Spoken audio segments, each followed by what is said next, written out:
My fellow participants, let me put it like that, our beloved IDPs, organizers of this special occasion, a very good morning to you all. I bring you greetings from our Honorable Federal Commissioner, Aliyu Tijani Ahmed. I'm sure he may be here soon. I want to thank SWAG for this initiative.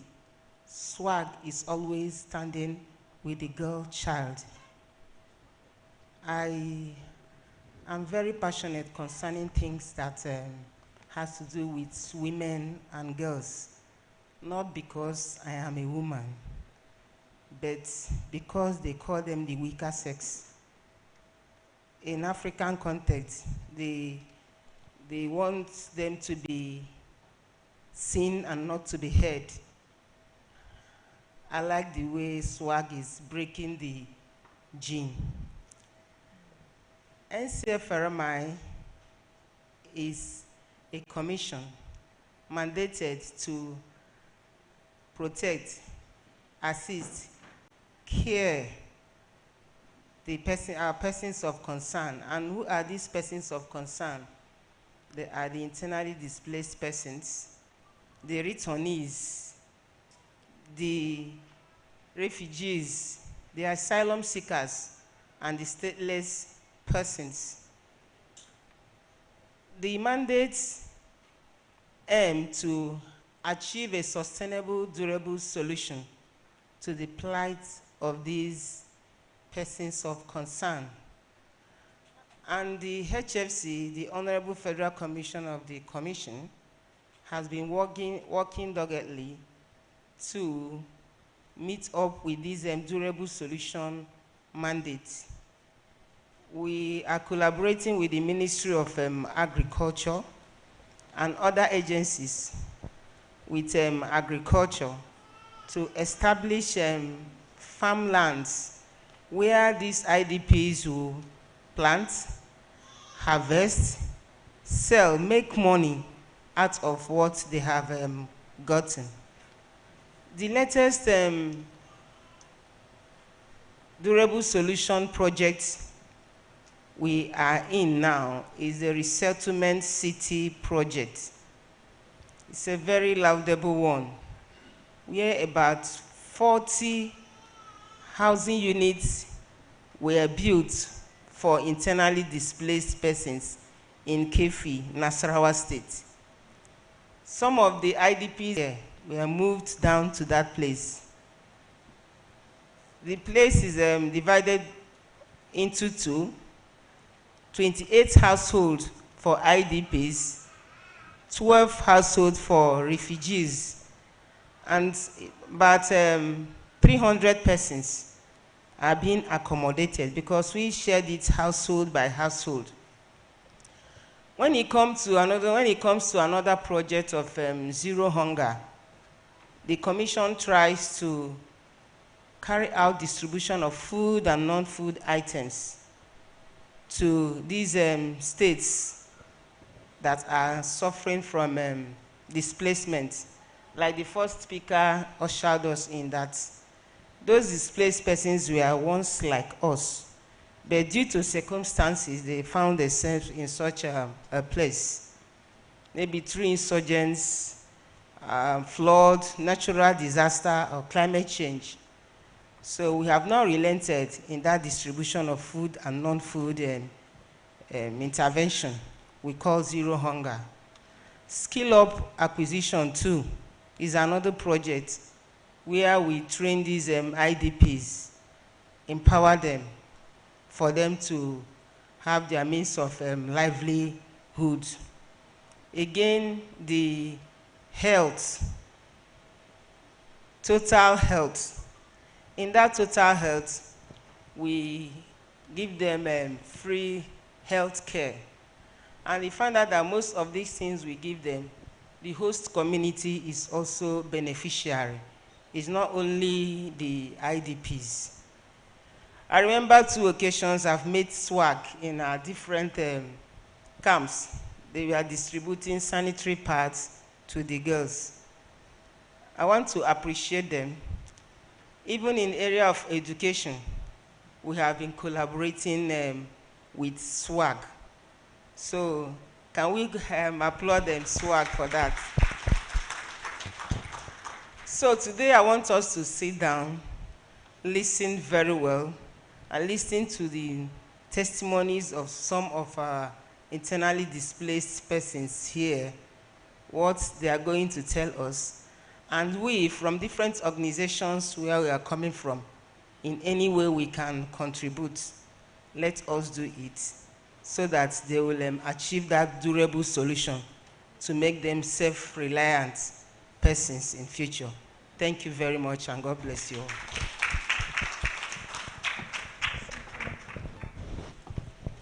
Can we have another round of applause as she makes her way down? There was a lot, she talked about a lot of things, and very important things she talked about. She talked about how internally displaced people were once like us. They didn't build the life that they live. Nobody ever wants that for themselves.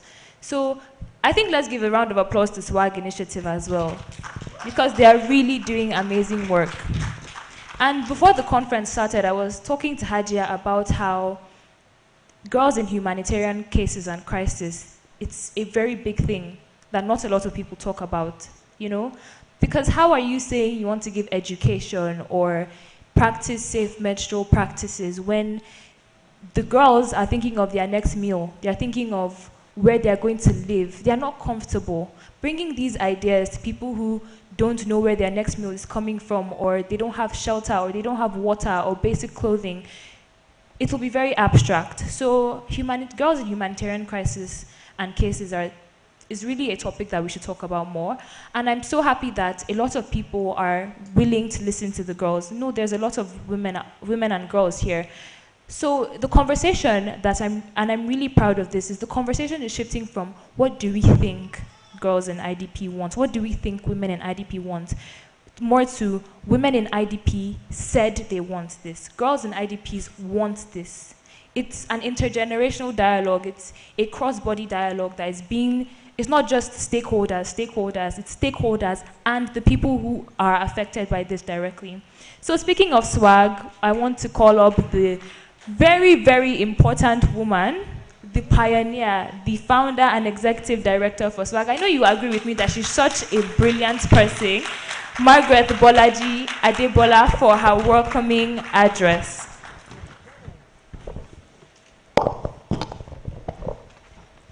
Thank you so much. So, by the way, I call Isabel Honorable Speaker. Isabel is doing an amazing job. The first time I learned about Isabel was during COVID. She had done a very beautiful spoken words or poem, and she had sent to one of the staff, and then the show were like, okay, great, let's work with her, and I'm really excited. Isabel is an example of what it means to invest in girls. It pays a lot to do so. Okay, I'm usually not very good with protocols, you know, as a community person that I am, that I'm proudly I always like to stand on existing protocol. But of course, I would like to really acknowledge the presence of the Honorable Minister of State, Humanitarian Affairs and Poverty Reduction, who is represented by Alhaji Atiku.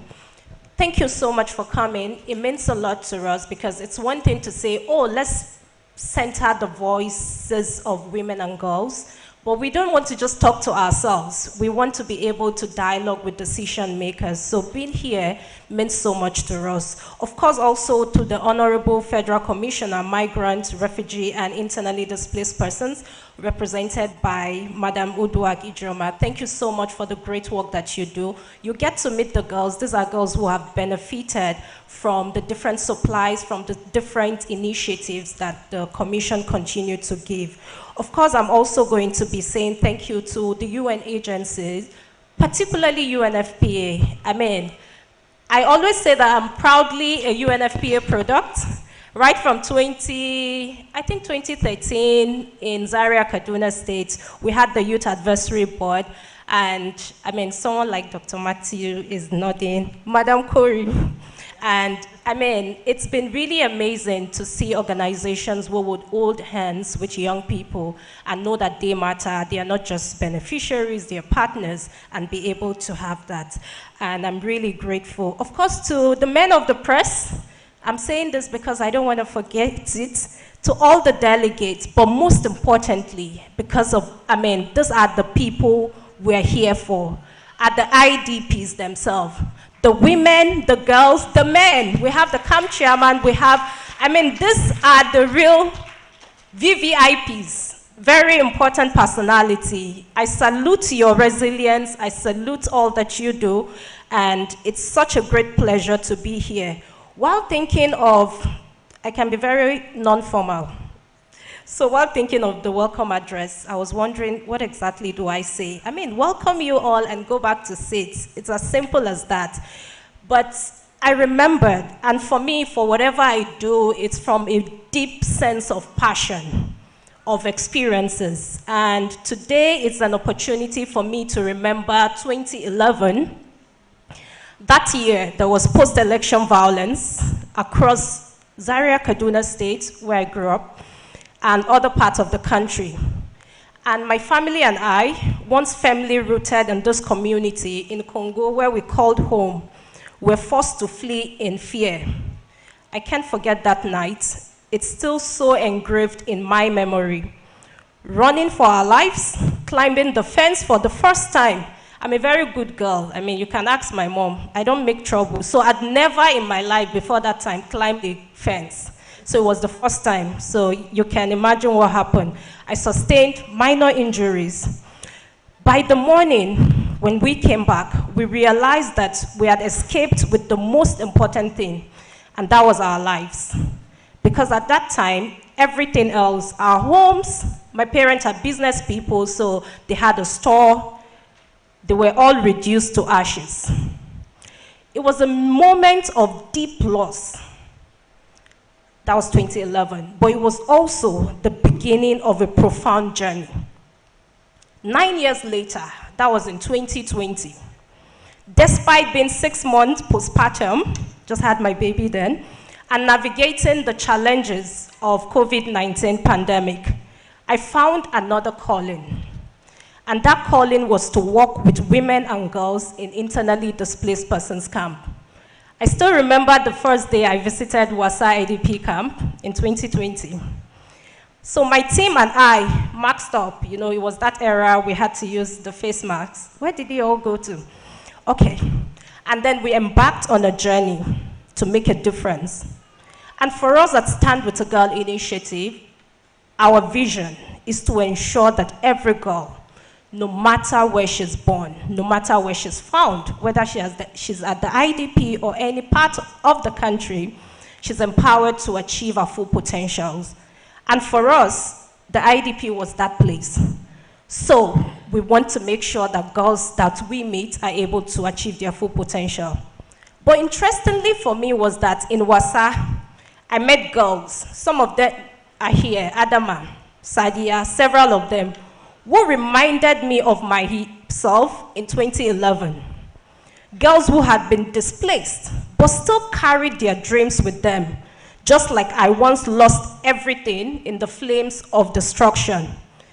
The one that pained me the most. I had a cherished birthday card. It was from a friend, now my husband, by the way. You can imagine there were, of course, love notes in it.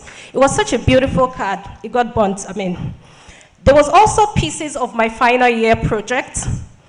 There was also planned at that time for me to visit the radio and have my poem heard because they were going to be, Easter holiday. But when I look at these girls too, they remain a symbol of resilience, and they refuse to let go of the belief that their dreams still matter, even in the midst of great loss. Girls like Adama, their needs were urgent and vital. Yes, they needed shelter, they needed food, water, but even more so, they seek more than survival. They seek opportunity, dignity, and a future. That's why the We Lead project, funded by EVOS and hosted by Education as a Vaccine in Nigeria, was a turning point for us. Through this initiative, we equipped women and girls with life-changing knowledge about sexual and reproductive health and rights. We helped to create safe spaces where they could learn about different issues: menstrual hygiene, family planning, maternal health, STI prevention, topics that were once considered taboo or simply out of reach. The result speaks volume, and even me, I am wowed at it. At the beginning of the project, only 41.3% of the participants had basic SRHR knowledge. By the end, 88.9% could accurately identify contraceptive methods and their benefits. Awareness of menstrual hygiene skyrocketed from 47.2% to 98%. These numbers reflect more than just data. They reflect transformation. More than knowledge, there was also action in terms of utilization of these services. Access to antenatal care jumped up from 28.9% to 67.4%. This was a community that the first few visits, they would postpone it. Why? A woman has just died. There was no access to health services and all of that. And perhaps most encouraging, because we always, if SWAG is to get even a cent for every time we're asked why girls only, by now we should not be looking for money. All girls should be in school. But I tell you, what is most encouraging for us at SWAG is that 87.6% of women reported increased support from male partners and community leaders. We have some of them here today who are champions. Can we put our hands together for them? This wasn't just education. This is what we call empowerment. It was participation. It was resilient. It is active. It is them really at the center of it. We are incredibly grateful to our supporters. Right from 2020, we had the John Hopkins University Center for Communications program. We had EVOS, we have Empower, UNFPA. We had to go all the way to Bruno. We had safe spaces. We have our sub-grantee here, RHHF. And I wanted to also, I know Mr. Lucky Palmer isn't here, but I really want to say thank you to him. And the reason is, beyond just the corporate donation or support that we got, he gave his money from his personal purse. And the day we had visited, asking for collaboration, he said, this is the money I can just go and chill out with. But for these women, it means a lot to them. We have Malama, the women leader. Now I can't remember your name at this, maybe it's agitation, but I'll remember later. And these are women who plug back this money into their businesses. And they will tell you even years later that this money is able to help me send my daughter to school. And you would wonder, this is the money that I can assure you, you will blow once of Domino's or all of those eateries. And of course, we have countless individuals who donated through our crowdfunding platform. You stood with us to amplify the voices and lives of women and girls who, despite being displaced, refused to be invisible. Today, we are also launching the Endline Evaluation Report from this project we lead. I invite you to explore our poster. It's outside to learn more about the journey and the achievement of the We Lead project. As we look to the future, we commit to doing more as SWAG. We will dialogue. We will collaborate, because it's also important that it's not just all about SWAG. And I can assure you there are several organizations that have also worked in those different camps that we've worked in. Working together help us to not duplicate effort. We know the dwindling fundings as we speak. How can we pull these resources together? But in the power of women and girls in the IDP, let's ensure that we're amplifying their voices, supporting their resilience, championing their rights to lead. Again, women and girls are not homogeneous. They are in their wide range of diversity. We have to acknowledge that. We have to support that. Put them at the center. I am really excited to welcome you all. So now I'm doing the proper welcome address, right? To the first ever National Conference on internally displaced persons camp. Many thanks to all of our partners, UNFPA, EVOS, EVA, AHBN, African Area I. I'm really grateful. Thank you so much, and God bless you.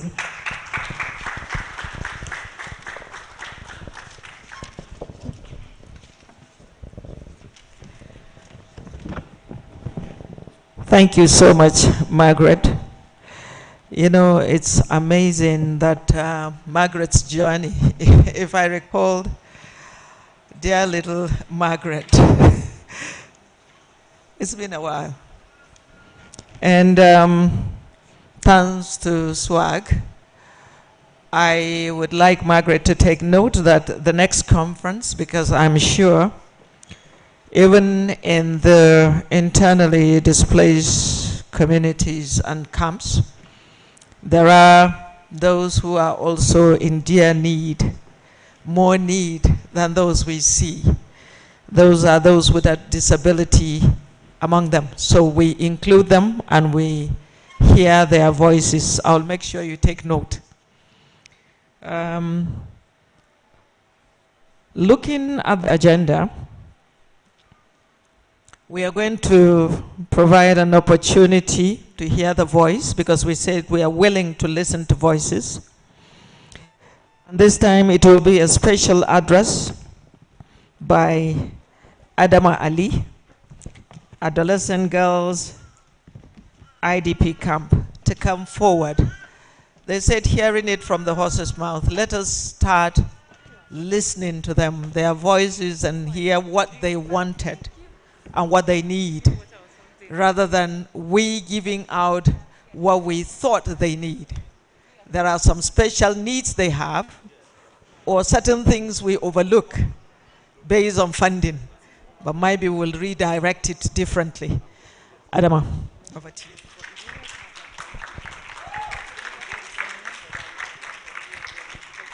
Honorable Federal Ministers, Commissioners, Directors of Ministries, Departments and Agencies, distinguished guests, ladies and gentlemen, good morning.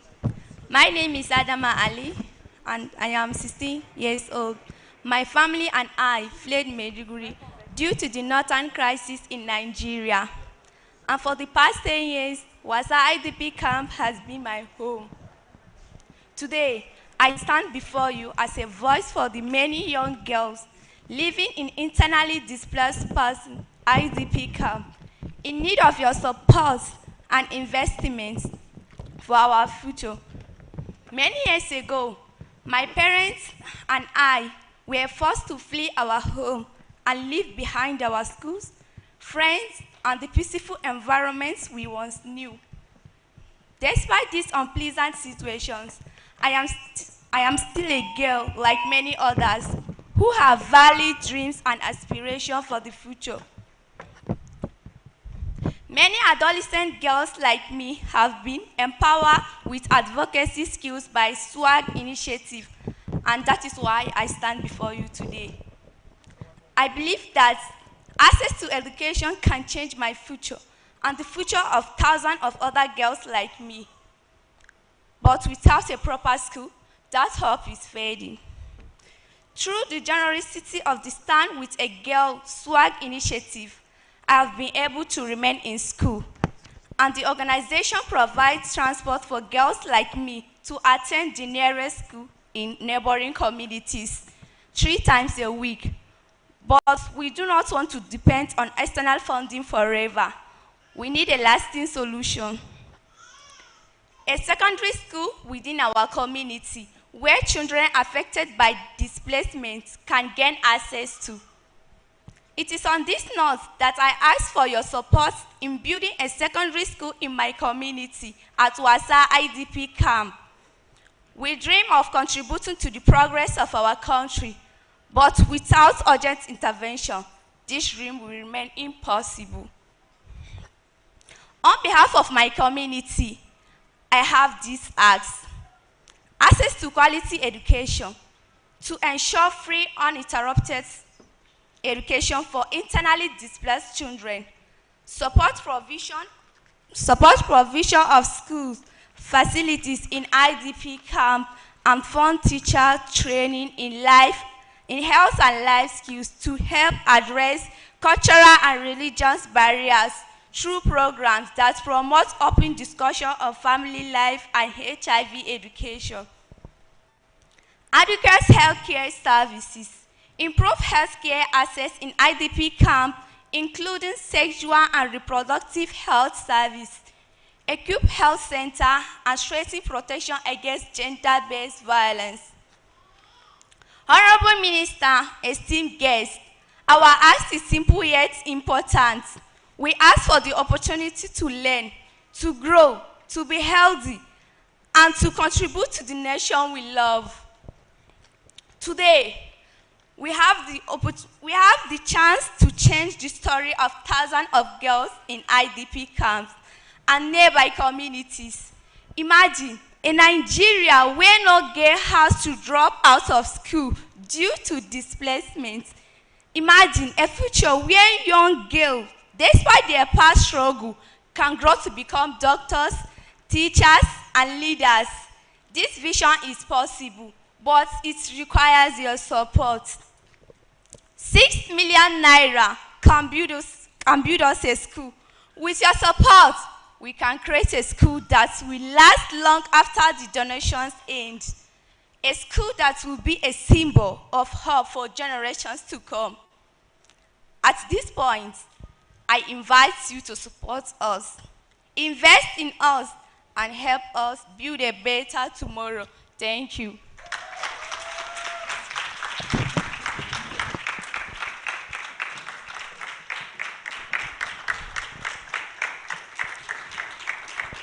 Distinguished ladies and gentlemen, Adam Ali, like all the young girls in the IDP camps across the country, have a vision and they have aspirations and they also have needs. Now, this forum provides the opportunity to hear their voice directly. It's difficult. Just listening to her, she's from my state. Meanwhile, she's already moved. So now me and Adama will look at each other and possibly think about, okay, from which corner of Borno State are you from? I'll tell her my own is Bama, and she will recall that most likely Bama is where the center of caliphate of Boko Haram has been.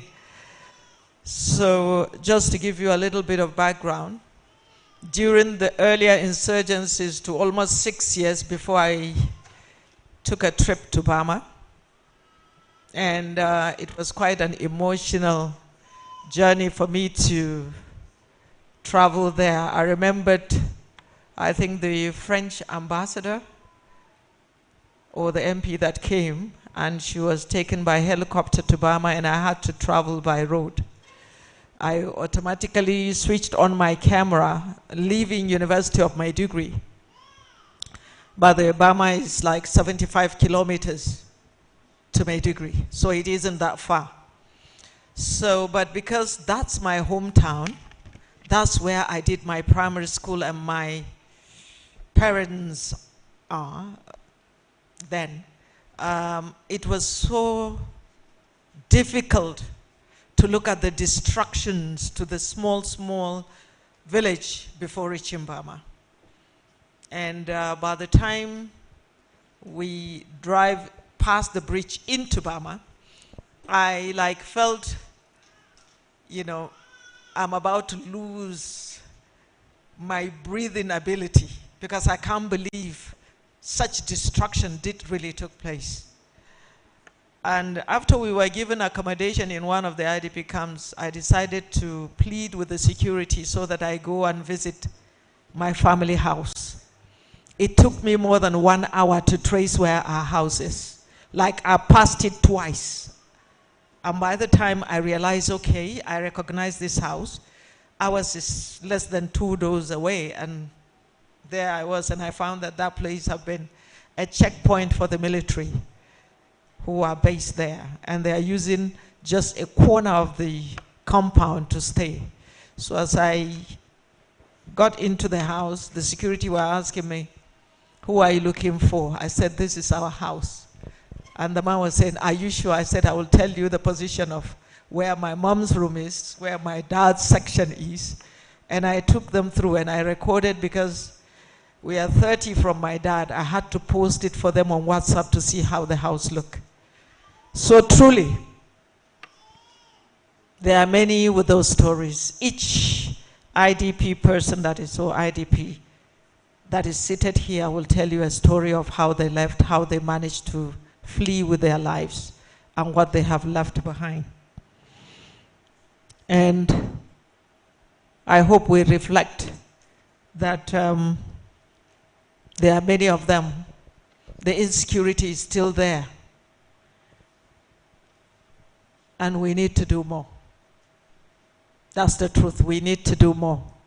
From providing the basic necessity to thinking about what next do we come up with to make it a little bit more comfortable without them saying it out, especially if they are to escape within a week or two. They will need all the support that we can provide. So not drilling, I'm going to allow my co-partner to go into the program and see how we can land. Go ahead. Everything has been, we need to take a break. We need to take a break. But before we take that break, I just wanted to say that I want to be like Adama when I grow up. Because I was standing over there and when she was giving her speech, I noticed the little pin in her scarf and I was like, beauty, brains, fashionista, what else do you need in a person? And it's very inspiring to see that she's not letting whatever circumstances bring her down. You know, sometimes I think and I realize that we are really very privileged. We are really very privileged. I remember in Kaduna, because I lived in Kaduna, there was this 2012, there was crisis, and over the course of the entire week when there was crisis, my dad came, he called, where's Isabel? Is she okay? And I remember my dad coming to Abuja straight that morning. Immediately crisis was, when they said, oh, it's officially a crisis, my dad came to pick me from Kaduna, took me to Abuja. I said, yeah, I'm enjoying living life. But then there were thousands of people whose life changed just because of that event. So we should use our privilege as a tool to enable other people, you know, to talk about these things, to advocate for it, advocate for change. And I know advocacy isn't something that we talk about most times now, but we need to advocate for it. Wherever the conversation is brought up, talk about it. I met this brilliant young girl today. Her name was Adama. She's so beautiful. She wants a school. It's basic things like this that drive the change that we want to see. So, yes, we need that break because there's a lot that has been happening. And while we want to be hearing all the brilliant things from all the beautiful people, we need an icebreaker. And for that, this one, I'm so excited. I want you to locate somebody you've never seen before. Locate somebody you've never seen in the room and learn a fun fact about them. So I'm giving 5 minutes for that. Locate anybody that catches your attention. Learn a very fun fact about them. I don't want to hear, I like rice and beans, or I like pink, or something generic. I want to know something that when people hear it, they're going to look at you like, wow. So I'm giving 5 minutes for that. You can go around the room, talk to people. Okay. Talk to people. Okay. I think the easiest way so that we don't shift so much in the sitting position, if you are closer to the row where the IDPs are seated, please turn around and ask one question, just one question. What would they have wished for? Even if you cannot solve that problem, just listen to them because there is an element of improvement of something you've learned. Because we all have a wish, but you will never know what their wish is at this moment. If you're close to that row, please turn around and ask any one of them, what would they wished for? And this is also open for anybody else. You could ask the person next to you what their greatest wish is. So I'm going to start. No, actually, the IDPs have even stretched up to that other row. So it's fair to ask them. Some are in this side, which is less congested. If you want to ask, please do that. And a majority of them are this way.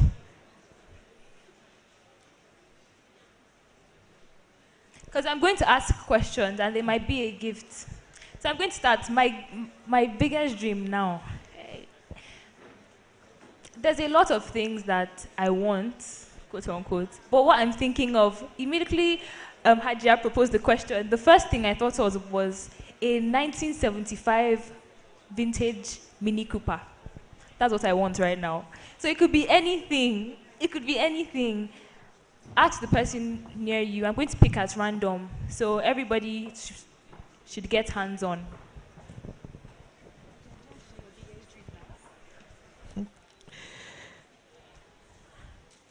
My biggest dreams. My biggest dream is, there are lots of them. But first I would simply say my biggest dream for Nigeria. I am one of those who finished their primary schools in the 60s, finished our secondary schools in the 70s. I wish the 60s and 70s of Nigeria then will return back, and that people will have no fear about traveling from here to there. There won't be anything called banditry, there wouldn't be insurgency, and everybody is your neighbor. There won't be even religious crisis, because in the 60s and 70s, we don't see that. We go for Christmas. We travel to where Christmas is celebrated the most. And on Salah Day, we see them also, the Christians, coming to the north to certain houses and even get accommodation. Those are my wish. So probably the good angels are there saying amen. Amen to my wish. So that we can have the free education at that time. Housing is available. There wouldn't be much issues. So based on our 5 minutes, please can we have that question? Please ask them. Okay, so the ball is in my court now. I'm looking. If you think you're looking at me, you put your head down and I won't call you. I'm calling you. So let's start with the people closest to the people at the ID. I saw, okay.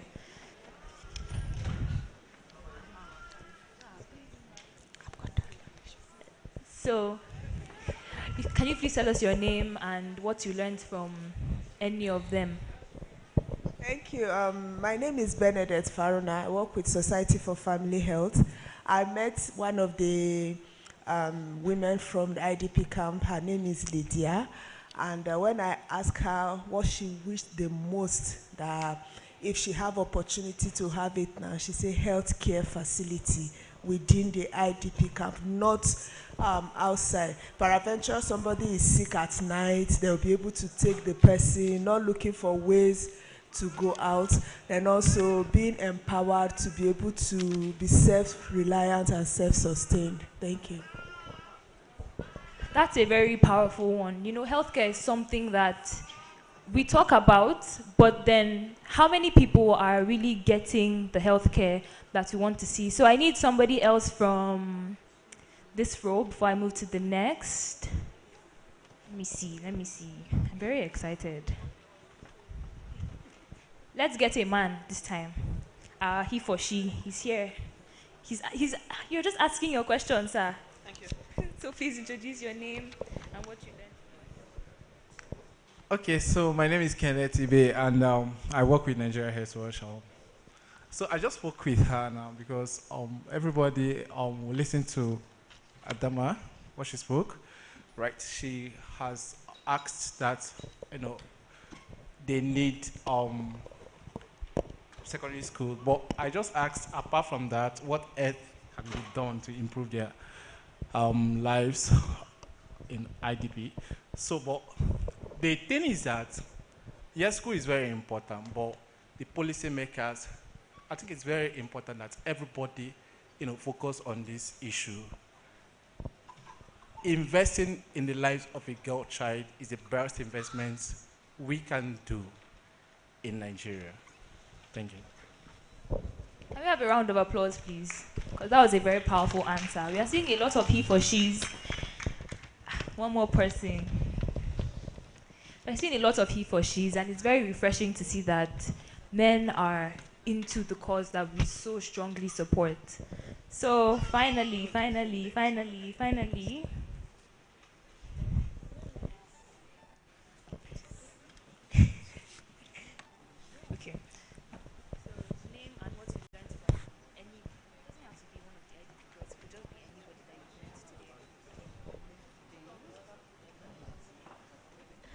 Hi, good morning. I am Ikwesi Ogundipe, and I think from Madama's speech, what I learned, I've been to Wasa, and it's so bad to see a big place without a secondary school. So hearing her say that in her speech made me really excited for the girls and, I mean, the children in Wasa camp. And then I met Mary. She said she loves laughing, and she was laughing. As we were speaking, she was just laughing. She's laughing again. So thank you. Thank you so much. You would agree with me that this was a very fun icebreaker. Something now we've learned so much about what women really want, which is a very big, which is quite literally the theme of today, amplifying their voices. So amplifying their voices, the essence of this icebreaker was to amplify their voice by talking to people and people relating to them. So the reason why I did this was just so it to be relatable and you understand that, oh, these people have dreams as well. So, Thank you so much. The 5 minutes is up, so we move on. I would like to acknowledge the presence of Ms. Abiodun Esiet, who is the Senior Special Assistant to the President on Community Engagement for North Central. Please, let's give her a round of applause. Thank you so much for attending. And we will make sure you are one of those that will say a goodwill message. You can't come and sit and not say anything. Yes, we will include you there. Definitely. Go ahead. so at this juncture, we would like to take special remarks from a representative from the Ministry of Women Affairs. Is there a representative? Okay, quickly moving on. Do we have a representative from the Ministry of Health and Social Welfare? Okay, so finally, do we have a representative from the Ministry of Education? Okay, maybe they'll join us a bit later.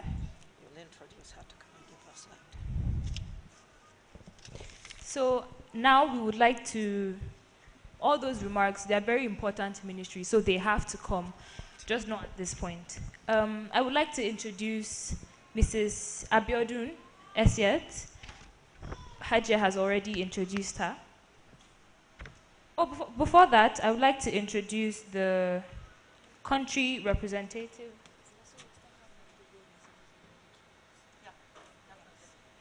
I would like to call in the country representative for UNFPA. She's not here, so let's just move on. Okay, so now.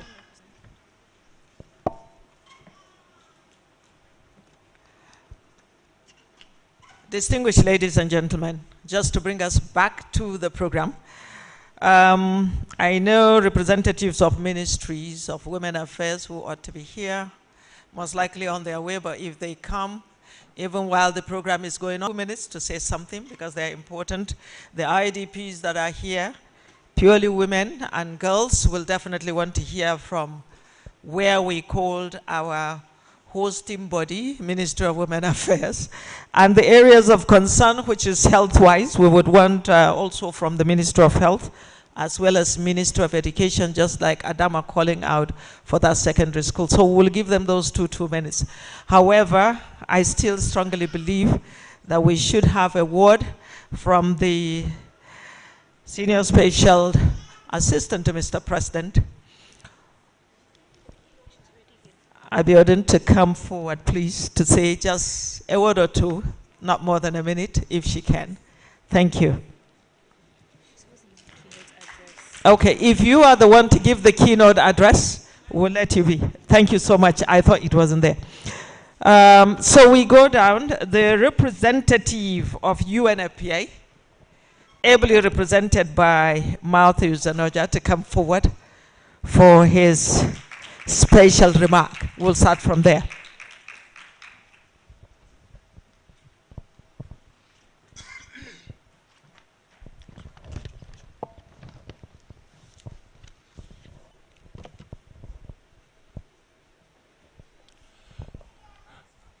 Good morning, everyone.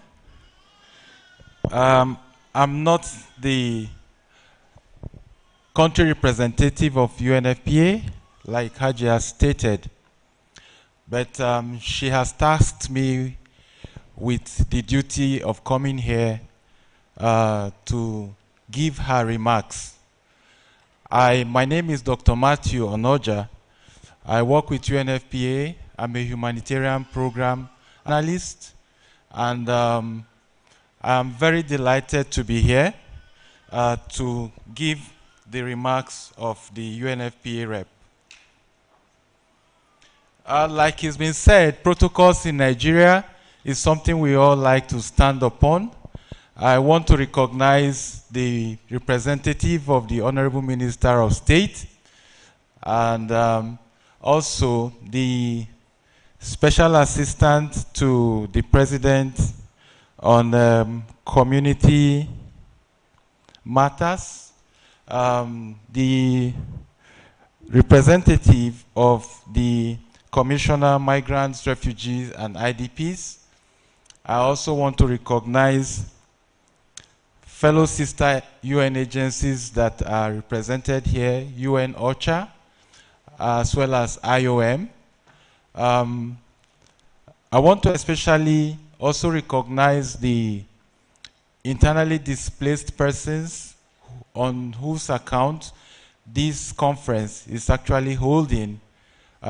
We recognize them specially, and we want to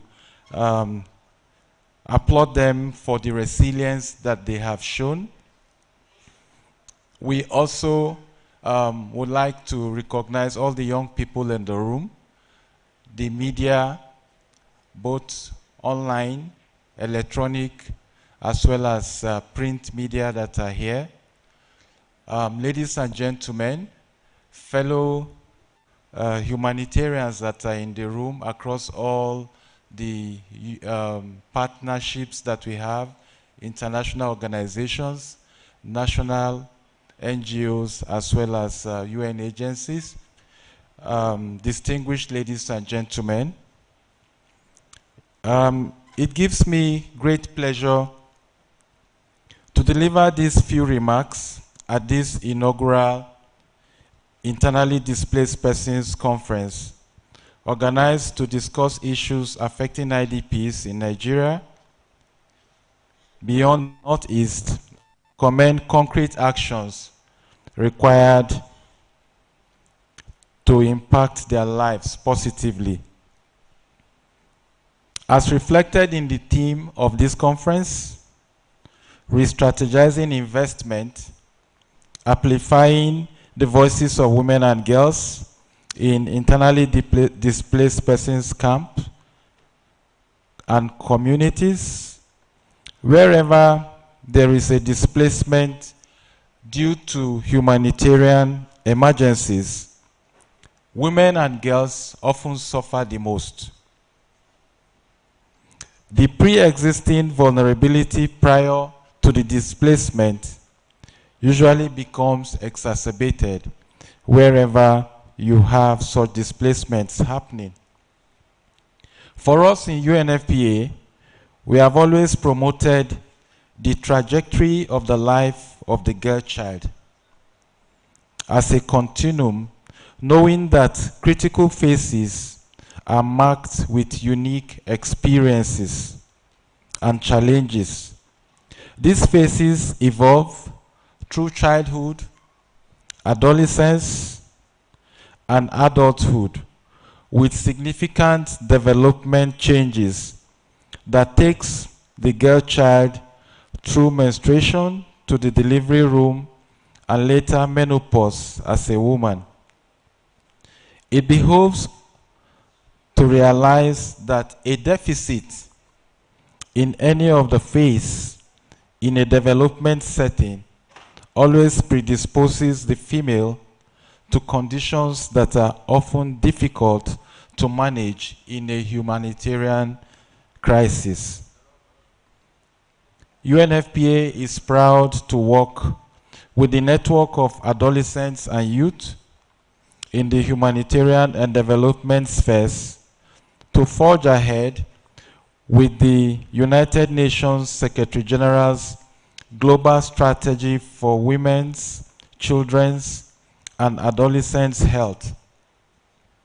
Our efforts to promote youth leadership and participation enable young people to develop the skills, knowledge, and support they need to make informed decisions about their bodies, their lives, their families, their communities, their countries, and the world at large.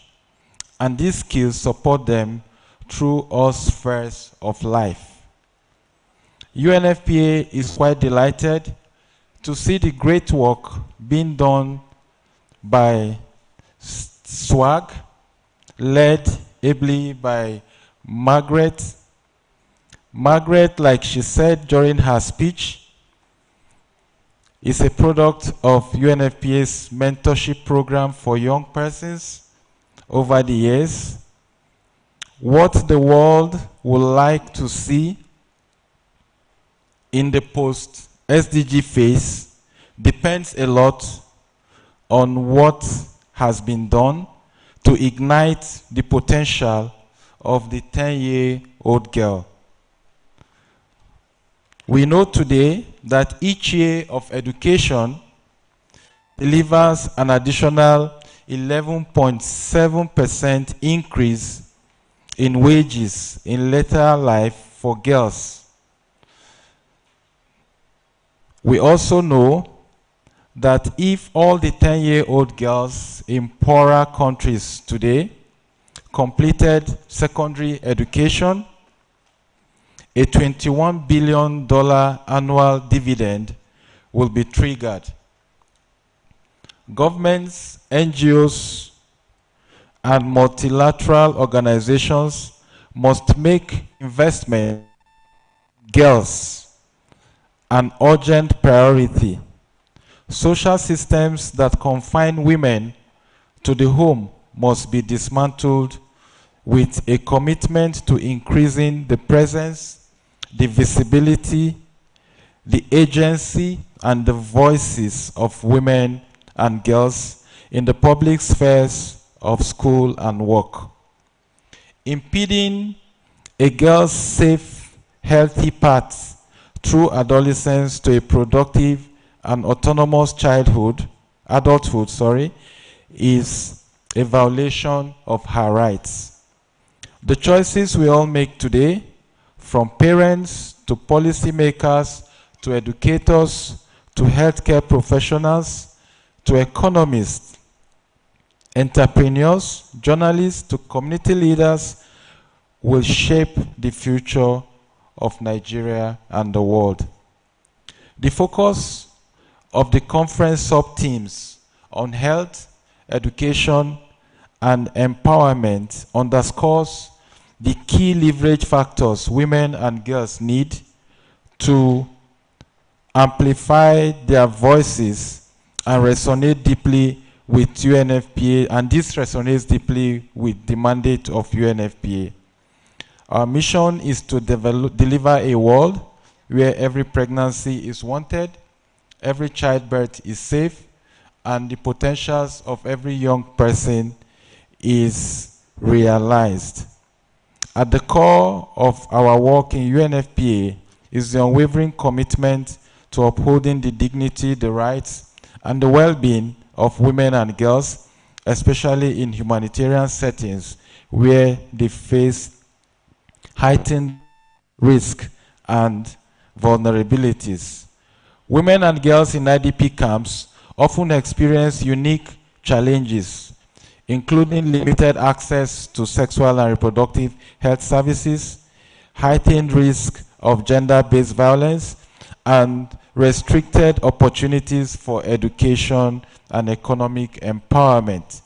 Yet, they are not just victims, they are leaders with great potentials, they are advocates, and they are also change agents. This conference must tap into those strengths in order to ensure that every IDP is transformed into the potential that is in them well brought out and manifested. Their voices must be heard, their rights protected, and their potentials fully realized. We must seek them where they are and support to amplify their voices to overcome the challenge that they are exposed to.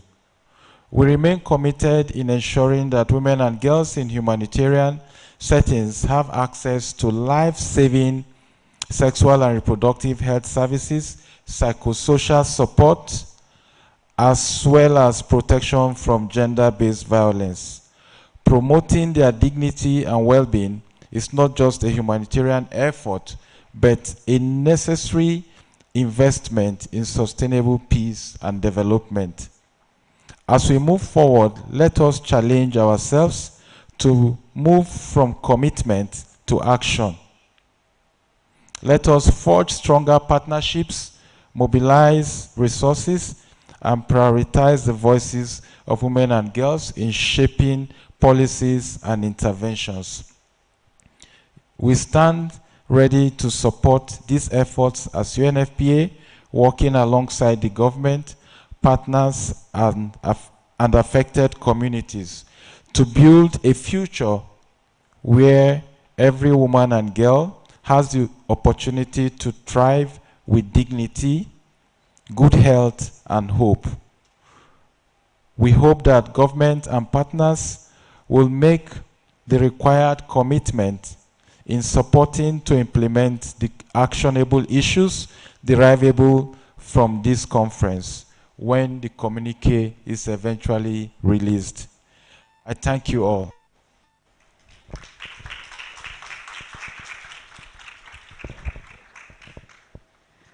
Thank you so much, Dr. Matthew Onoja of UNFPA, who represented the UNFPA representative in her absence for this hall.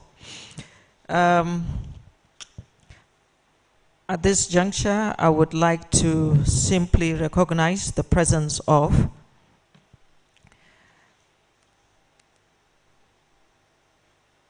Ms. Anna Uro, who represents the head of United Nations Office of the Coordination of Humanitarian Affairs, OCHA. The head being Mr. Trudeau Johnson. So please can we applaud Anna Uro for being here in the room. Thank you so much for your presence. May I now take this opportunity to introduce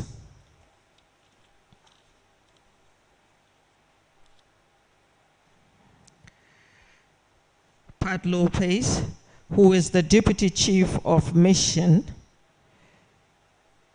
International Organization for Migration, IOM, to come forward.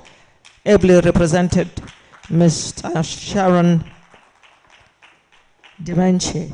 So please, you're welcome, please.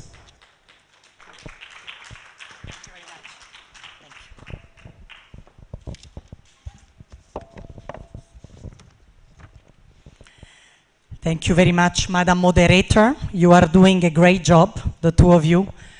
I'm very proud to be with you today, and I would like to recognize, of course, the presence of the representative of the Minister of State Humanitarian Affairs and Poverty Reduction, my sister also from NCFRMI, the Special Assistant to the President focusing on community, of course the fantastic Margaret, after whom is very difficult to speak, let me say it. As much as it's difficult to speak after Adama Ali, they have done a great job to really give the voice to those who are not powerless, but who are our future, and they shouldn't be left behind. It's very important to reflect today on sexual reproductive health and rights, but more broadly on the rights of women and girls in IDP camps and outside camps, because they are like IDPs in Nigeria are 3.5 million, and girls and women represent 55%. So they are more than half of such IDPs. Since the International Organization for Migration started collecting data with the Bureau of Statistics, with NEMA, SEMA, and the Red Cross, we have seen an increase of the number of IDPs, not a decrease.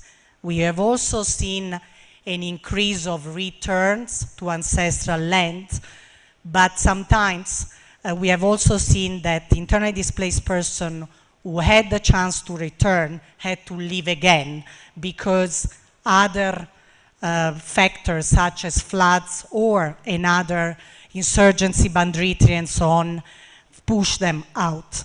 As our moderator was saying, she comes from Borno. Borno is the state in Nigeria with the highest number of internally displaced persons, 1,700,000, followed by Benue in the north central with more than 400,000 internally displaced persons. IOM is present like other UN organizations. We work as one family because nobody can support IDPs alone. We have the leadership of the government, we have a policy on IDP, we have an action plan, implementation plan in 4 of the states that host high number of internally displaced persons, but we are not there yet. So we do need the support of other partners such as private sector, such as diaspora. We have been contacted as IOM by several diaspora members who either run charities or are owner of companies and they want to provide support in IDP settlements. And it's important that we manage to mobilize as many, and Sefaremai, our sister, eloquently spoke about the need to really find a home. Because also when we did recently flood assessment, the first thing that IDPs, because we need to listen to their voice and we need to provide the solution they want to thrive, we receive majority of the responses of the IDPs, what they want is a house they can call home. So a story resonated with me, a story like Adama Ali. When I did meet Victoria in Adamawa, Victoria is one of these IDPs who had to leave several years back from Borno, from her ancestral home, to find refuge in Adamawa. She lived for 10 years in displacement until IOM supported her together, of course, with the state authority to find a home in Dauchi, a settlement development by the state authority and IOM to set IDPs on a durable solution pathway. And the sentence she said resonated with me. When she moved to her home, she said, "I found myself again." She really felt finally valued. Finally, she felt she could rebuild her life. But the struggle was strong. She didn't have access to sexual and reproductive health rights. She didn't have the opportunity to proper family planning. She found herself with more children than what she wanted and her husband wanted, and she struggled for these children to have the health and education she wanted for them. So that's really her story that needs to drive action, and this action require lots of partners. The government's on the lead, but also require, like my brother said from the ministry point of view, require the domestication of the Kampala Convention. We have a legislation ready in Nigeria. It's important that this legislation is adopted and is enforced, because we all need to ensure a human rights-based approach to displacement. And we need to really mobilize actors such as private sector as well. IOM in Borno State works with the giant on ITC, Cisco, to train women, boys, men and girls in ITC skills to provide jobs. The clothes I'm wearing are done by Unikutele. Unikutele is a Nigerian fashion designer. She's a former international student. She studied fashion design in Italy, came back to Nigeria, moved to Kaduna, and started producing beautiful clothes with raw material from Katsina, from the north of Nigeria, where also the number of IDPs has gone up. And she has decided to partner with the UN, IOM specifically, to train in Adamawa, in a multi-purpose center that was built thanks to Korean cooperation, train women and men and girls and boys into tailoring and hire the best in her line. And that's exactly what we need. We need from Nigeria and from abroad to displacement areas to create jobs and to give a better future to the women and the girls in the room. And thank you for that. Thank you.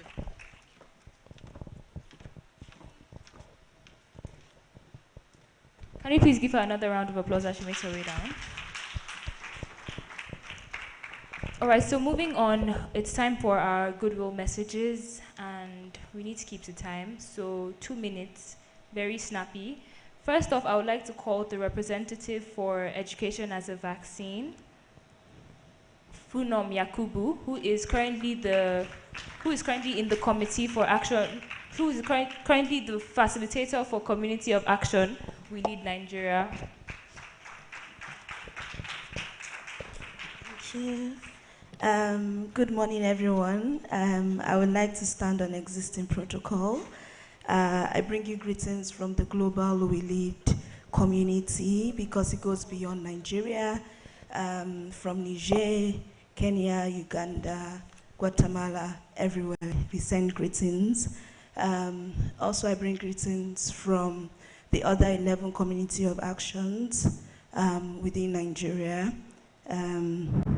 The donors, HIVOS, FEMNET, all of us, as well as the host organization.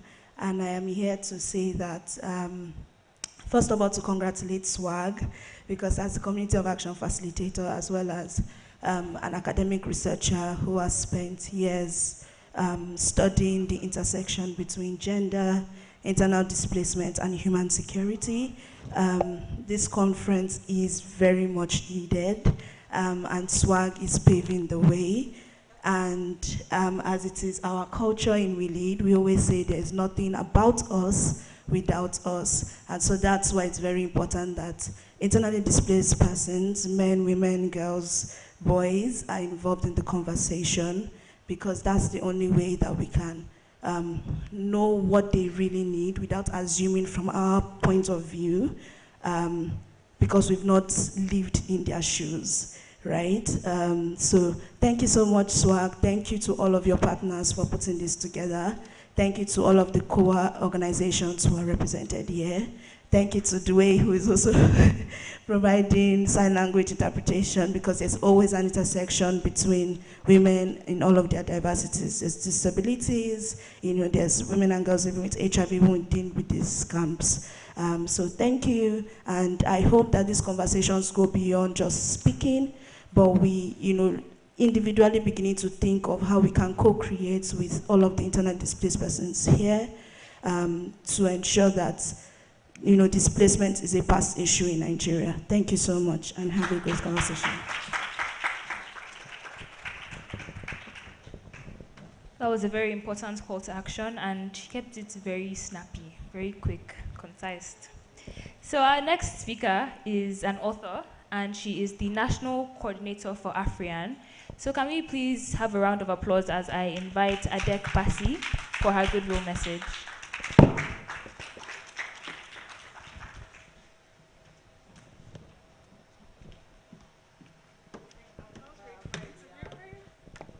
Thank you so much. Good morning, everyone. I will just go straight to reading, so that I will just be very brief. Good morning, distinguished, highly esteemed representatives from the government agencies, UN agencies, the IDP camp leaders, great leaders and decision makers from different prospective bodies, organizations, and network here present, ensuring the holistic well-being of people, especially women and girls across different categories of populations in Nigeria. Today, we are gathered here to address the challenges faced by internally displaced persons, the IDPs. It's an honor to be standing before you, myself. My name is Adek Basi Osaveshe, National Coordinator for African Youth and Adolescent Network in Nigeria. As a national network of registered youth-led organizations in Nigeria, with members across the 6 geopolitical zones in all states, we are proudly happy to count Stand With a Girl initiative, which is SWAG, as one of our esteemed members SWAG is dedicated to empowering every girl in Nigeria, like we all know, and we've all seen and heard the stories that was shared here today, for them to fulfill her maximum potential, promote a safe space and supportive environment for social, economic, academic, and healthy development. We convened today to discuss the challenges, as heard, shared by the women and girls in IDPs, and explore ways together we can amplify their voices and promote their well-being. Our goal today is to strengthen the existing systems through restructuring investment approaches that amplifies the voices of women and girls in IDP camp communities.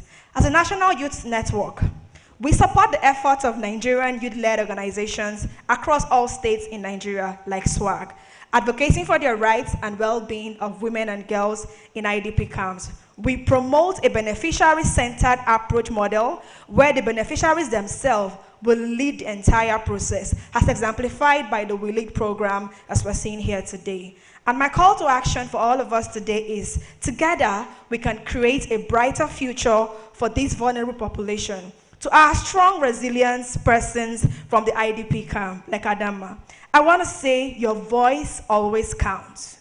The world sees you. Keep pushing, keep advocating, keep participating in responses, and go beyond life situations that come your way. Thank you so much for having me, and have a great event.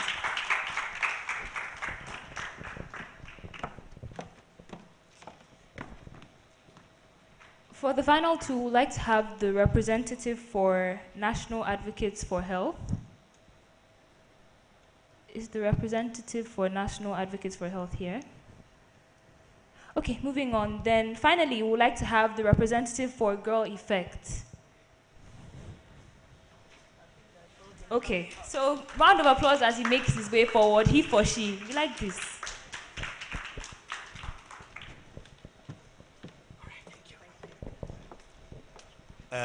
Thank you very much, the moderators. I'm standing in for the National Advocate for Health, chaired by Dr. Udom. The National Advocate for Health is a network of advocates engaging at the national and sub-national level to ensure that the health agenda and every social determinant of health is being achieved in Nigeria. My sister, Margaret, is the youngest member of the National Advocate, and applause for her. So we're very proud of you, and I extend greetings from Professor Dapo Ladipo, Honorable Mami Osman, Dr. Lolama Bogunje, Dr. Moji, Dr. Udom, and so many other advocates in Nigeria. And I would like to affirm our commitment to work with SWAG in ensuring that the IDPs and the challenges identified in this conference have been materialized through advocacy. A young person mentioned about having a primary or secondary school. Please write our name. We'll be joining you in advocacy. And also, I just informed a colleague of mine that will work with you to visit the place and begin to bring the issue to the national level. Thank you very much, and God bless. I'll be returning later through a panel discussion to talk about the budget advocacy, which is also the work of the National Advocate for Health. Thank you very much. Thank you so much. See, this is where I will simply say that it's good to hear their voice, because what they want is what we probably miss the arrow from. The secondary school she mentioned, I think advocacy have started showing signs of the realization of her dream from just those words. We thank you so much.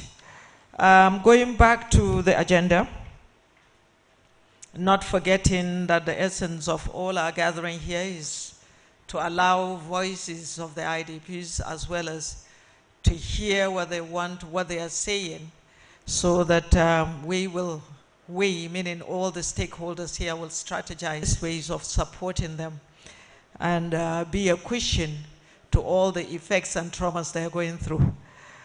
At this juncture, may I invite the keynote address, which will be given by Honorable Abiodun Esiat, Senior Special Advisor to the President on Community Engagement in North Central. Ma, you're welcome.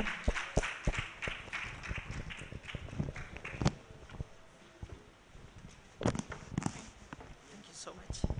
Thank you. I'm sorry I'm using a face mask. COVID-19 has made it possible for us to use face masks because face masks is still in the market. You can use it for cold. You can use it if you are feeling any other illness. Good morning, everyone. Let me stand on the existing protocol, but let me recognize the representative of the Minister of State Humanitarian, our UN friend, and most importantly, my sister, Margaret. She's a powerful sister, and that's why I have to be here today, despite my tight schedule and also other things, because I really appreciate what she's doing, and we've been together for years, and I've been following her work, and that's why I said it's important for me not to send the representative, but to be here physically myself, first as an advocate, and somebody who has been a gender activist for years. I'm sure some people that know us knows what we have been doing before we joined the government as well. So it's an honor to be here and to be part of this whole discussion. And let me start by also saying some of the needs of the IDP camps, of the IDP ladies that have been brought forward. I also had my voice to make sure that the government take responsibility. From my office, we're going to be documenting this report to the Minister for Humanitarian, Education, and also Health, because that's part of my responsibility for Mr. President, to make sure that the community voices and concerns are heard at the highest level of offices in Nigeria. So we make sure that their dreams, their hopes come to, to reality. You can take my word for that, Margaret. So today, the theme of this conference is restrategizing investment, amplifying the voices of the women and girls in internally displaced camps and communities. It resonates deeply with our collective concerns for the welfare of internally displaced persons. At a point in my work in the community engagement, I wanted to document the experiences of girls in terms of sex for security, in terms of, sex for protection. The IDPs are the most vulnerable people you can ever imagine. But sometimes the people we deploy to say, can you protect them? Also because everything is scarce. And also in that scarce commodity, you might end up giving your body for some daily things that you're supposed to. So, based on our reports, we discovered that some communities, that some girls were getting pregnant. I was like, you guys getting pregnant in this kind of conditions.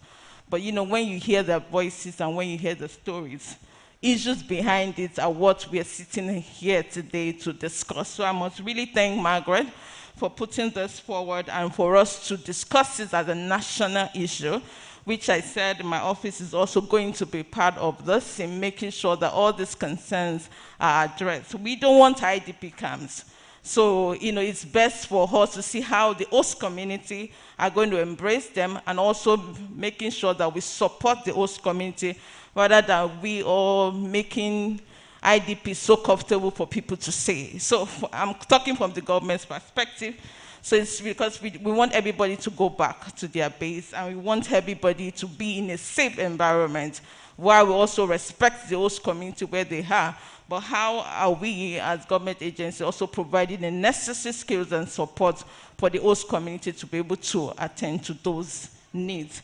So the crisis in the internally displacement in Nigeria is a complex and multifaceted issue that some of our previous speakers have addressed, driven by the insurgency from the Northeast. And let me also clarify that, the IDPs are not only in the Northeast, they're also in the North Central.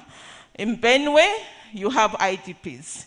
In Plateau, now you have IDPs. Now in Kogi, in Momala, you have IDPs, taken care of by host communities. So It's not only in Northeast now, it's also in other parts of the country. And Mr. President is working towards making sure that, we are more safe. And I'm sure people from the Southern Kaduna can testify, about the peace that they have experienced in the last years or 2 years, and everywhere is becoming more peaceful.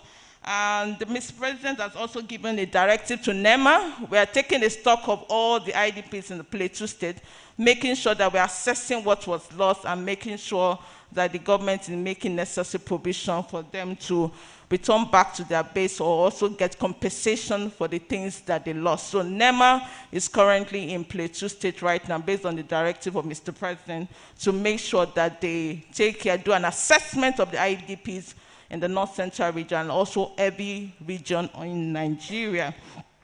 Like I was saying, the majority of these IDPs are women and children and who are often forced to flee their homes with little more than the clothes and their bags. The displacement crisis in Nigeria is further exacerbated by the ongoing Boko Haram insurgents, which ravaged the Northeast that we have discussed. The conflict has resulted in a widespread destruction of infrastructure, loss of livelihood, and severe humanitarian crisis. The IDPs in Nigeria are scattered across various states. Now you're seeing people in Abuja from the Northeast and other regions of this country. Now talking on the impact, like we've been saying, on women and girls, the impact of the displacements on women and girls is particularly devastating. They are often subjected, like I said earlier, into sexual and gender-based violence, exploitation, and abuses. Many are forced to become the primary breadwinners of their family, despite having limited access to education, skill training, and also economic opportunity. The last time I was in Benue IDP camps, we had to call a state of emergency to humanitarian services in Nigeria to deploy their services to Benue. Because you see just a small space like this for a family of 4, and you see teenage pregnancy on the increase in a facilities like that. That is not even suitable to even have a pregnancy, but you have high rates of teenage pregnancy in IDPs. So we had, when I was with the Minister of Humanitarian last year, we had to call the state of emergency in Benue for humanitarian services to deploy their support to Benue and other IDP camps. These are some of the things you see in IDP camps. Another is the psychological trauma and emotional distress caused by displacements can have a long-lasting effect on their mental health. When the Boko Haram started initially, I did the documentation on the stigmatization that people face, especially the ones that are released by Boko Haram. So when they go back to the host community, they will say, is it not this Boko Haram people? This baby is by a Boko Haram man. That's how they describe them in the host community. So that's part of the psychological trauma a woman faces, most especially. They start stigmatizing the children, they start stigmatizing the woman and say, this one was married by a Boko Haram victim, and see this baby. So they are not really even well accepted into the host community. Women and girls in the IDP camp often face significant challenges in accessing basic services such as healthcare, education, sanitation. They are also at the risk of early marriage, child labor, and human trafficking. I was also part of one of the NGOs that gave some healthcare support to one of the IDPs in Abuja when we realized the emergency of the health challenges that they needed. And that was 2 or 3 years ago before my appointment. So there's a need, they have health challenges. And some of them would think because they're in IDP camps, they are not supposed to have sexual preference. No. Everybody, they are human beings. So you won't say because they're in the IDP camp, they should not have sex again. No. So we had to provide even some family planning tools to help them, did some medication. But life will continue. So we have to also educate them on that, on how they can have safe sex and also continue their way of life, but most importantly, empowering them with skills that they can support their family with.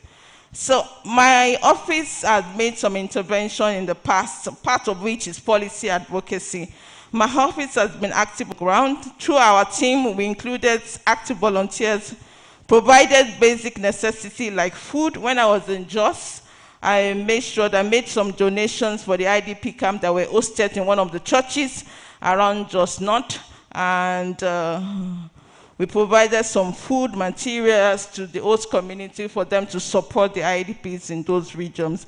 In Niger and as well as Plateau, we'll continue give them, since last year, we've been giving them some food palliative from the federal government. We'll make sure that they are part of our priorities in the North Central region. In addition, we have facilitated targeted intervention for Federal Ministry of Humanitarian and Poverty Reduction, helping to bridge critical gaps to support services. Last year, we submitted a comprehensive community report on the status of IDPs in the North Central region with database of the numbers of families and all that to the Federal Ministry of Humanitarian for them to know exactly what is going on in the region and provide necessary services from the federal government. Importantly, we are also collaborating with CAMPS Authority, particularly the military, to prevent and address violence against women. So we educate the military and the military officers on some of our community reports and also partner with them to make sure that violence against women are limited or reduced or eradicated in the IDP camps. These efforts are part of the broader commitment to ensure that the IDP camps are not only places of refuge, but also of dignity and safety for all, especially for women and girls. For the fact that they're in the IDP camp, that doesn't mean that their human rights should be reduced or their dignity should be reduced, but they are there because of insecurity or insurgencies, and we as government agency are meant to respect their rights and also protect them. The need for amplifying their voices, I appreciate the fact that some of them are here to speak for themselves. You know, I always tell my colleagues it's about bringing the voices, promoting the voice, to let them say it, because we may think this is what they want, but coming out saying it themselves, our role is to make sure we amplify their voices and what they need and not we think they need. I'm of a school of thought that talks about ABCD, assets-based community-led development. Looking at what a community has and using what they have to support their own development. In an IDP camp, they may have strong coalition of association, and we can use that association of leadership to push the agenda of what we think they should have, using their leadership skill, using their team spirit to use that to organize and help them to come out of their needs or challenges. It is imperative that we amplify the voices of women and girls in the IDPs to ensure that their needs and concerns are heard and are also addressed. We must create platforms like this down to the community level for them to share their experiences and participate in decision-making process that affects their lives. By doing so, we can ensure that our responsibility to the displacement crisis are inclusive, effective, and sustainable. And we also make sure that, you know, in amplifying their voices, we also let them know the rights that women have. In places like the IDP camps, when they ask, okay, who is the camp head? You see a man. Who is this one? You see the man. So and the majority of the people in the IDPs are the women. So in our own interaction and as a gender activist, I've used my office to sensitize them on also amplifying the voices of women and also closing the gender gap in leadership in a crisis environment like that, especially when you know that the women understand what they face more than the women. So why not put them in the position of leadership in those camps? They can tell us exactly what it takes. They can tell us exactly how they feel. So in IDP camps, we are also promoting the leadership of women, because they are the ones that face, they're the ones that understand the issue more. If they understand the issue more, then they should be given the leadership of the camp leader or the camp head in wherever they are.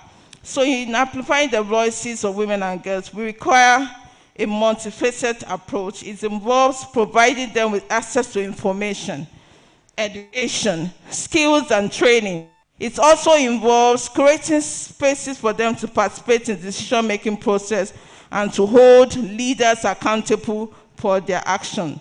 So what are the way forward? You know, we've been talking about some of the challenges they are facing, but what should we look at as the ways forward for us all to act on?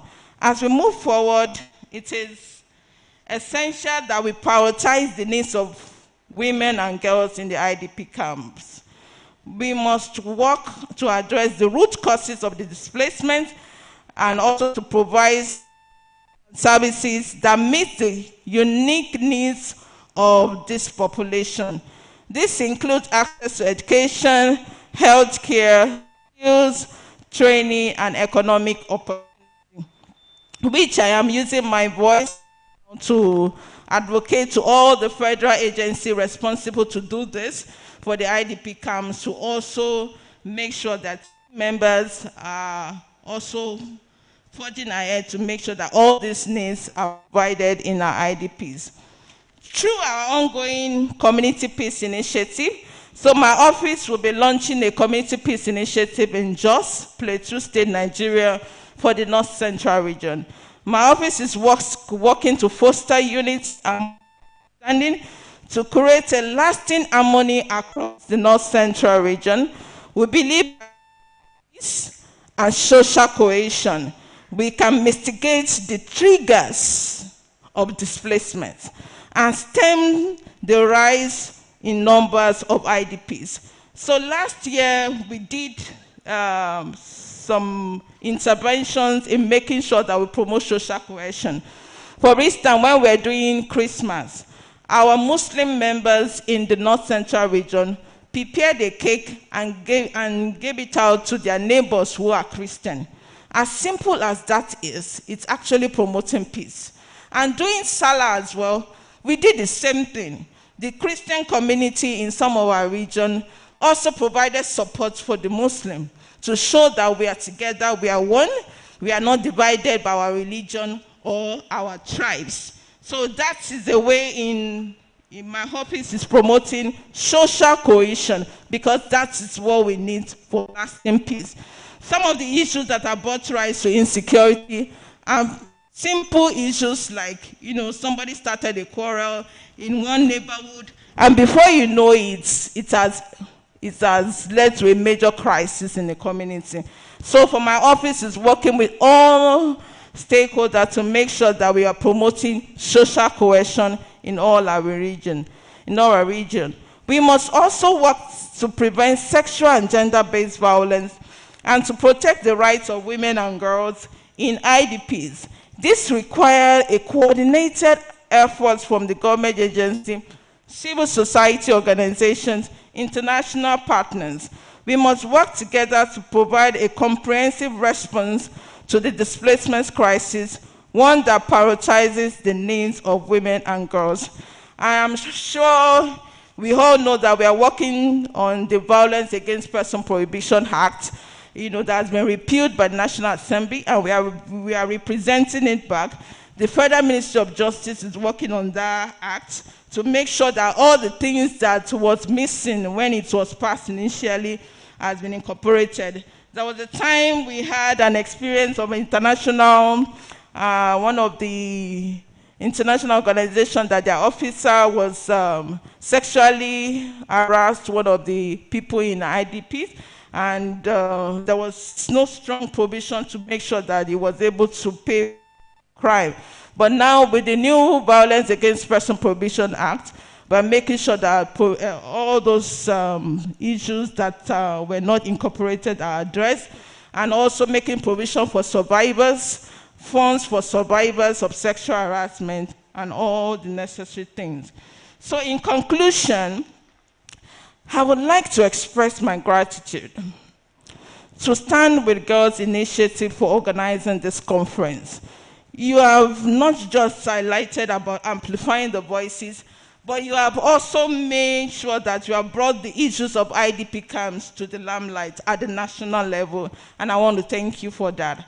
I am confident that with this platform, we'll provide a much needed opportunity for dialogue, collaboration, and action. Together, we can make a difference in the life of our displaced persons and create more just and equitable society for all Nigerians.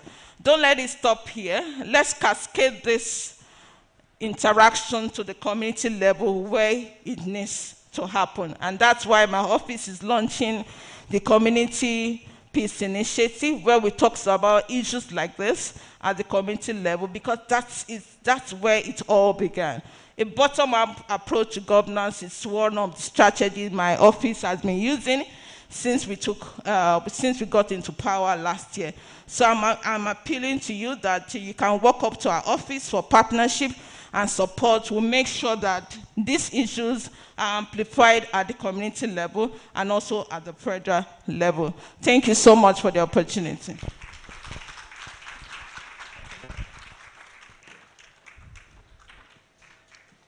Distinguished ladies and gentlemen, I think it's high time we give her another round of applause. Before we go into the session, I would like to acknowledge Madam Lois Auter, President of the Network of Women with Disability. Thank you very much for your presence. I did mention to Margaret that the next conference should have more of those with disability that are in the IDP camps to also be here to say their own. Before beginning the panel of discussions, I think there is a need to have group photograph at this session. Can we have all the speakers to come forward? Our VIPs, those that came from the IDP camp, to also move over. Our panelists to also join, so that we have that group photograph before we move for a tea break immediately after that. So before that starts, we would like to call the SWAG communications team, because if you follow SWAG on Instagram, you've been seeing all the dance videos. So maybe we'll do a dance video today, maybe it will be something else. So I'd like to call the SWAG communications team for their presentation before we take the group photographs. Okay. Okay, if you're on standby, can you make it quickly? Thank you. Good morning, everyone. So it's not a presentation, and we're just going to do this in 2 minutes. Please, can you all rise? And when you're rising, please pick your phones and turn to your front camera. Thank you so much for standing up. And welcome to IDPC 2025. I know we've been sitting for so long, so it feels good to stand. Thank you. Thank you so much. Thank you so much. So can I see your phones? Now, your cameras on, selfie mode activated, video.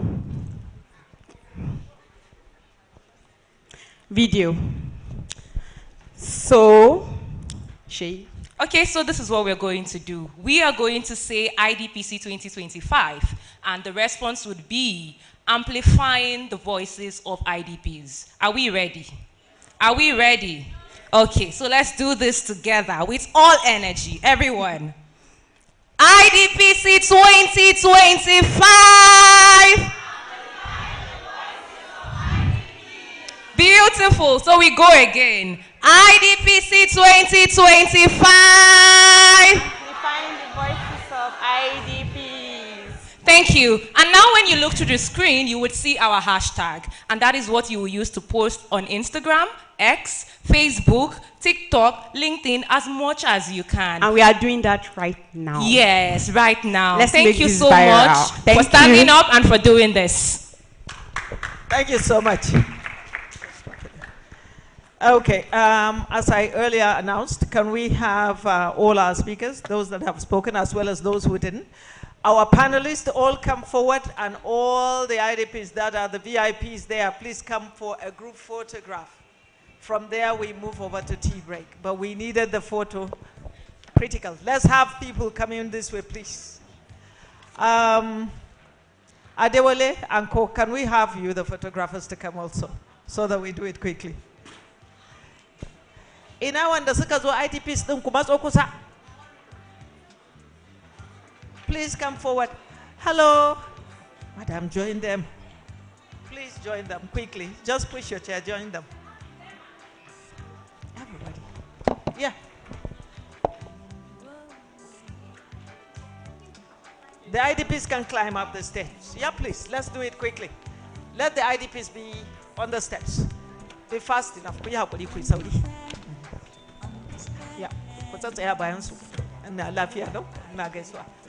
Please, please, let's be quick.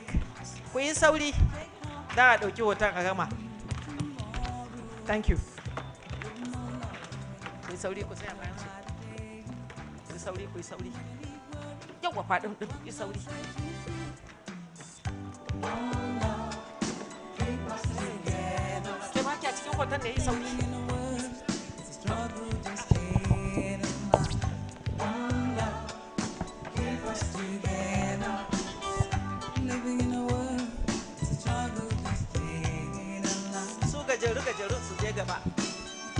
The short ones should be in front.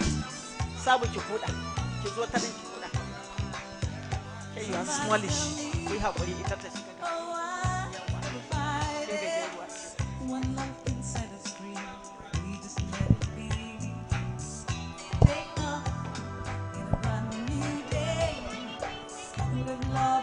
Okay, P2025.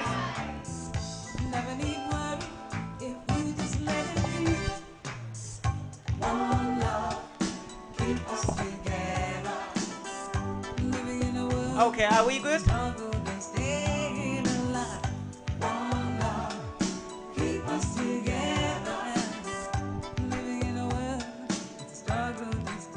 All right. Thank you so much. We now move for the tea break.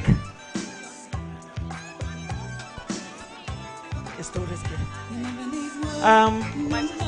guide them to the tea break. Okay. Can we have those in uniform to guide them to the tea break area?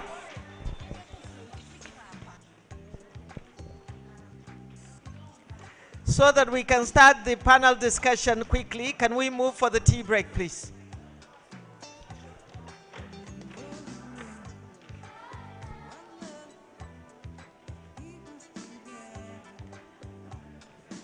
My sisters, lead the people so that we can see them going for the tea break quickly.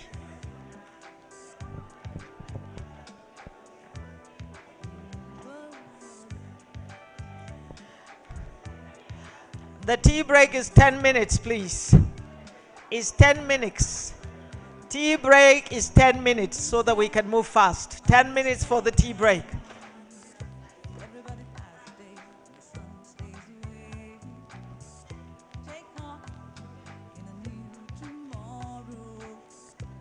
Prof, now only 10 minutes we give you.